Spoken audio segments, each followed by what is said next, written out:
다니엘은 뜻을 정하여 라는 말씀으로 하나님 말씀 함께 나누겠습니다. 먼저 저도 처음 뵙지만 여러분도 저를 처음 볼 거라고 생각을 합니다. 제 이름은 김민이고요. 아직 정식으로 부임하기 전이기 때문에 부임하는 날까지는 좀 이렇게 신비주의 느낌으로 자세하게 소개하지 않겠습니다. 제가 사실 이 멘트를 웃기겠지 하고 준비했는데 웃기지 않아서 좀 당황스럽습니다만 어쨌든 우리가 선지서를 볼 때 선지자의 이름의 뜻을 아는 것은 대단히 중요합니다. 왜냐하면 그 선지자의 이름이 그 선지서를 해석하는 데 있어서 중요한 요소가 되기 때문입니다. 이 다니엘이라는 이름의 뜻은 단이라는 것은 심판자 또는 판단자라는 뜻을 갖고 있고 엘은 하나님이에요. 그래서 하나님은 심판자시다. 하나님은 판단하시는 분이시다. 재판장이시다. 라고 하는 이름의 뜻을 가지고 있습니다. 오늘 말씀도 하나님께서 심판자가 되시고 판단하시는 분이 되시는데 어찌 하나님의 백성인 이스라엘 백성이 바벨론으로 끌려가는가? 하나님이 재판장이시기 때문에 그렇거든요.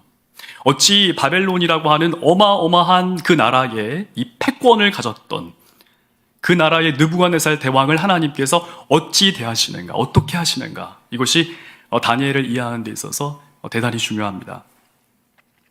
다니엘은 우리가 읽은 말씀처럼 1장 1절과 2절 말씀에 느부갓네살에게 유다왕 여호와김과 하나님의 전 그릇 얼마를 그의 손에 넘기셨다라고 다니엘은 고백하고 있습니다.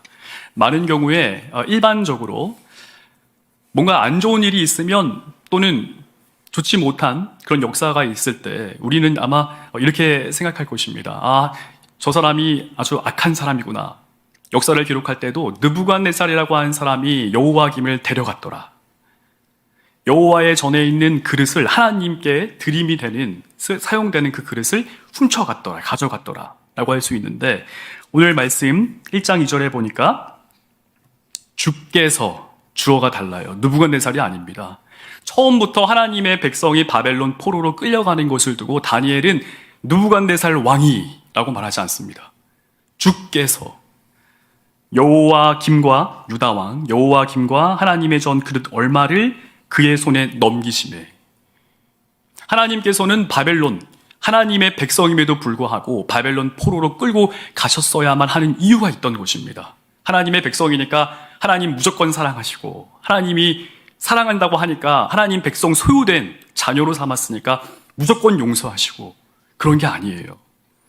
실제 바벨론 포로로 끌려갔을 때도 남유다에 있었던 사람들은 제사를 드렸고 율법을 행했습니다. 단 형식적으로요.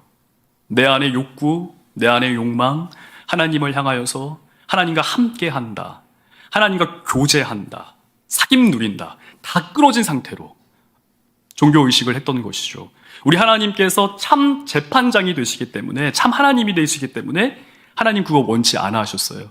그래서 하나님께서 마땅히 이스라엘 백성이 짊어져야 할 그래서 다니엘은 이렇게 고백하는 것이죠. 주께서 유다왕 여호와김 그리고 하나님의 전 그릇 얼마를 그의 손에 넘기셨다. 이것은 조금 따가운 말일 수 있지만 이 말은 다른 구절에서 반전이 일어납니다. 3절과 4절 말씀에 보니까 왕이 환관장 아스부나스에게 왕족과 귀족 중 몇 사람 왕궁에 설만한 소년을 데려오게 했음을 알 수 있습니다. 이 중에 4절 말씀에 보면 어떤 사람들이 왕궁에 데려감을 받았는지 첫 번째 주전 605년에 어떤 사람들이 바벨론 포로로 끌려갔는지를 증거하고 있는데 어중이 떠중이가 아니에요. 출신부터가 다릅니다. 귀족, 왕족 중에서 곧 흠이 없고 용모가 아름다우며 모든 지혜를 통찰하고 지식에 통달하며 학문에 익숙하여서 왕궁에 설 만한 소년을 데려오게 했다. 아무나 데리고 온 게 아니라 그때 그 유다 땅에서도 귀족과 왕족 출신에서 그 중에서도 탁월하고 뛰어난 사람들을 포로로 끌고 갔습니다. 4절과 5절 말씀에 보면은 그들에게 어떤 교육을 했는지 언어부터 지우는 걸 하는 거예요. 갈대아 학문, 갈대아의 언어를 가르쳤고 뿐만 아니라 왕이 지정한 음식과 왕의 포도주를 먹도록 했습니다. 이때 왕이 지정한 음식이라고 하는 것은 왕의 음식이 아니라 왕이 지정한 음식이라고 하는 것은 우상 제물과 상관이 있어요. 왜 그러하냐면 이후에 7절 말씀에 보니까 환관장이 다니엘과 그의 세 친구의 이름을 바꾸는데 벨드사살, 사드락, 메삭, 아벳느고. 이때 벨드사살, 벨이라고 하는 단어, 아벳느고의 아벳이라고 하는 이 단어는 바벨론의 우상의 이름이었어요. 그냥 바꾼 게 아니죠. 바벨론이 섬겼던 당대의 최고의 패권 국가였던 그 나라의 우상의 이름을 그들의 이름이 되게 한 것입니다. 그러니 왕이 음식을 줬을 때 그냥 아무거나 먹어라, 내가 먹고 있는 음식 중에 아무거나 먹어가 아니라 우상 제물과 상관이 있는, 왕 앞에 서서 신비적이고 주술적인 바벨론 우상에게 숭배함으로써 바벨론을 더 크게 키우려고 하는, 소위 말해 부와 명예와 권력의 그 패권의 최정상에 위치하려고 하는 이 느부갓네살 왕의 탐욕을 볼 수 있습니다.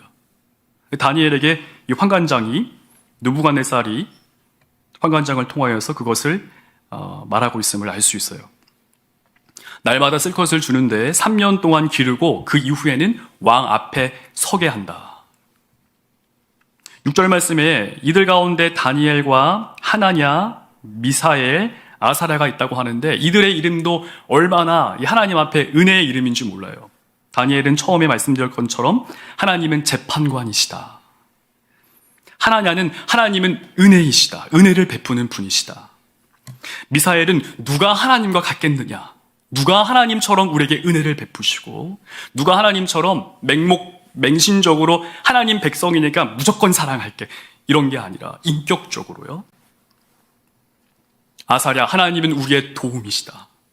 이 네 친구가 이 이름을 6절 말씀에서 언급하고 있습니다. 7절은 아까 설명했지만 환관장이 그 이름을 바꿔버려요. 우상 숭배하는 자들의 이름으로요. 이 가운데 1장 8절에서 우리가 주목해야 할 부분이 있는데요. 1장 8절 말씀, 다니엘은 뜻을 정하여 왕의 음식과 그가 마시는 포도주로 자기를 더럽히지 아니하리라 하고. 이것이 어떻게 가능할까? 이 부분이 사실 우리가 고민해야 할 부분일 것입니다. 지금 다니엘에겐 크게 양극단의 두 가지 상황이 있는데요. 첫 번째 상황은 성공할 수 있는 기회였습니다. 예루살렘 망해가고 있거든요. 바벨론이 패권 국가가 되어서 압박해 오고 있거든요. 근데 3년만 잘 견디고 버티면, 소위 말해 타협하면 부와 명예와 권력에 차츰차츰 가까이 설 수 있는 너무나 좋은 기회였어요. 다니엘이 그것을 꺾어버립니다. 두 번째 극단은 다니엘이 이것을 꺾음으로 인해서 어떠한 결과가 올지를 다니엘 알고 있었습니다. 그 분위기는 1장 10절 말씀을 통해서 우리가 알 수 있는데 죽는 거예요. 왕의 진미를 거부해서 문제가 생기면 다니엘 죽습니다. 죽기를 각오한 것입니다. 하나님을 위해서, 이 율법을 지켜 행하기 위해서 하나님의 마음, 하나님의 의지, 하나님의 뜻이 담겨져 있는 이 말씀을 지켜 행하기 위해서 다니엘이 꺾던 것은 성공할 수 있는 기회, 세상에서 이름 낼 수 있는 기회, 그거 꺾었고 더 나아가 죽기를 각오한 거예요. 다시 한번 물어보겠습니다. 감히 죄송하지만 저와 여러분 자신에게 한번 이 물음을 던져보십시오. 어떻게 이게 가능할까요? 다니엘이 복받은 중에 하나님을 찾는 게 아니죠. 하나님께서 뭔가 잘 해주셔서 하나님 내가 뜻을 정하여서 내 하나님을 위해 살겠습니다, 그런 거 아니거든요. 암에 걸려서 시한부를 앞두고 있는 사람이 하나님의 은혜와 긍휼 가운데 고침을 받고 죽기를 각오하는 상황 속에서 성공하지 않는다 하더라도 내 주님의 말씀, 주님의 의지와 그 뜻에 대해서 내 생명 드립니다, 이런 분위기가 아니라 포로로 끌려가서, 귀족 출신인데 하나님의 말씀을 사모했던 그 사람이 포로로 끌려가고 억울한 상황이었단 말이죠. 근데 어떻게 죽기를 각오할 수 있었을까요? 2500년 간격이 있기 때문에 오늘 2024년 11월 27일 이 대한민국에서 살고 있는 우리와 이 다니엘의 이 상황은 이 시간적 간격도 간격이지만 좀 사고하는 방식이 좀 다릅니다. 당시 바벨론이면 최고의 나라였습니다. 우리 한국이 미국 생각하는 정도가 아니라 바벨론이면 그냥 끝나는 거였어요. 바벨론 느부갓네살 왕 앞에 선다? 완전한 성공이에요, 그야말로. 많은 부와 명예와 권력을, 내 욕구와 욕망을 채울 수 있는 너무나 좋은 방법이에요. 어차피 포로로 끌려갔잖아요. 로마에 가면 로마의 법을 따르라.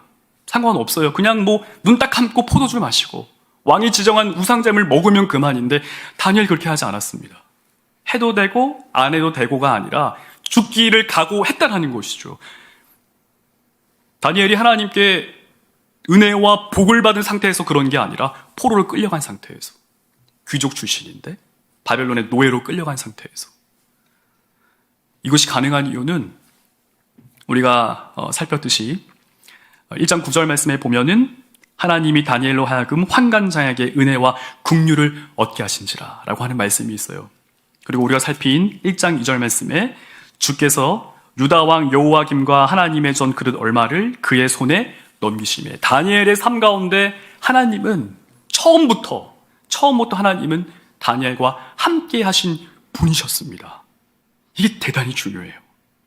하나님이 다니엘을 야 다니엘아 넌 너고 난 나다 이렇게 하신 게 아니라 다니엘을 처음부터 하나님이 가슴에 품고 계시고 그와 함께 동행하시고 그를 품고 하나님이 친히 인도하셨다는 것이죠. 다니엘 하나님 알았습니다. 긴밀하고 친밀한 교제가 있었어요. 내 상황, 내 삶, 최악의 상황으로 치닫는다 하더라도 내 건강이 뒤틀리고 신앙의 뿌리가 뽑혀서 뒤흔들릴 만한 위기와 절망감 속에서도 아무런 변화 없을 수 있는, 뜻을 정할 수 있는, 죽기를 각오하고 내 하나님을 위해 살겠습니다 할 수 있는 유일한 근거는 하나님이 다니엘과 함께 하셨다. 다니엘이 그 하나님과 함께 했다. 교제의 기쁨을 누렸고 사귐의 은혜의 충만함을 누렸고 하나님께서 다니엘로 하여금 화목의 절정을 이루실 것을 다니엘 알고 있었습니다. 느부갓네살 왕이 우리가 약했기 때문에 여호와의 김, 이 왕을 데려갔습니다가 아니라 주께서 넘기셨다라고 고백을 해요. 처음부터 끝까지 안 좋은 상황, 나라가 망한 상황, 포로로 끌려간 상황, 하나님께서 하셨다. 다니엘은 하나님을 재판관으로 보고 있습니다. 무조건 하나님 백성이니까, 이스라엘이니까 하나님 무조건 잘해주셔야지가 아니라 하나님께서 다니엘을 사랑하셔서 하나하나 하나님이 누구신지 가르쳐 주셨고 다니엘을 통해서 다니엘뿐만 아니라 유다 백성이 하나님께 돌이키기를 원하세요. 여러분 이것이 오늘 우리와 무슨 상관이 있을까요? 여러분 제 개인의 삶을 나눠보자면 제가 어린 나이에 사역을 시작했습니다. 2010년부터 사역을 시작해서 제 얼굴을 보면은 제가 몇 살인지 모르실 수도 있는데 37이고요. 어린 나이에 사역을 시작해서 많은 이 시간들을 보내면서 2012년 5월에 공황장애를 심하게 경험하게 됐어요. 우울증, 불안증 이렇게 계신 분들 많이 공감할 수 있고 또 그거에 대해서 제가 얼마나 힘든지 공감을 할 수 있을 것 같습니다. 공황장애가 얼마나 심했냐면 집 밖에 못 나갈 만큼. 어느 날 계단 청소하는 날이었는데 그때 집에 혼자 있었어요. 계단 청소를 해서 집 밖에 못 나간다라는 생각이 들자마자 공황장애가 올라와서 죽을 것 같은 공포와 두려움을 경험하게 됐습니다. 생긴 이유는 나중에 기회가 된다면 나누면 좋겠고 그때 제가 혼자 하나님 앞에 엎드려서 제가 어떻게 했을까요? 하나님 감사합니다. 제가 이랬을까요? 제가 하나님이 원망했어요. 하나님께 이렇게 말했습니다. 이렇게 기도했어요. 하나님, 제가 뭘 잘못했나요? 제가 뭘 잘못했습니까, 하나님? 주를 위해서 열심히 한 것밖에는 사실 없는 것 같습니다. 하나님 원망했습니다. 엄청 울었어요. 엄청 웅웅 울면서. 왜냐면 죽을 것 같으니까. 안전하다, 평안하다라고 느꼈던 모든 삶의 모든 부분에 있어서 다 죽을 것 같은 상함과 아픔으로 다가왔거든요. 하나님께 원망했습니다. 한 10분 정도 통곡하고 나니까 제 안에서 하나님을 향한 간절한 열망과 찬양이 나오기 시작했어요.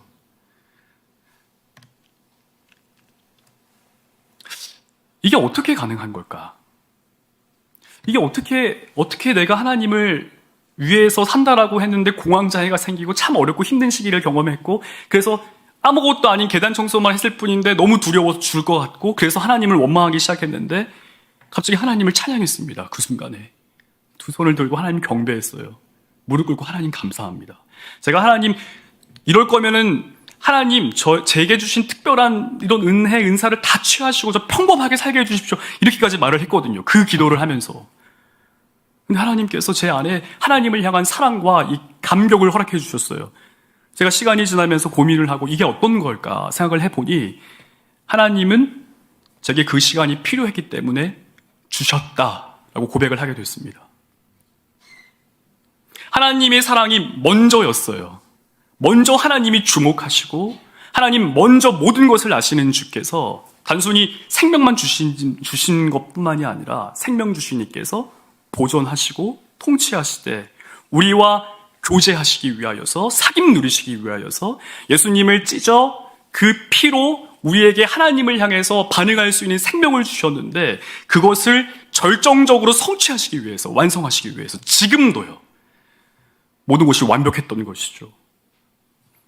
지금 많은 시간이 지났지만 저는 그때가 제 인생 가운데 너무나 소중하고 귀했던 경험이라고 고백을 합니다.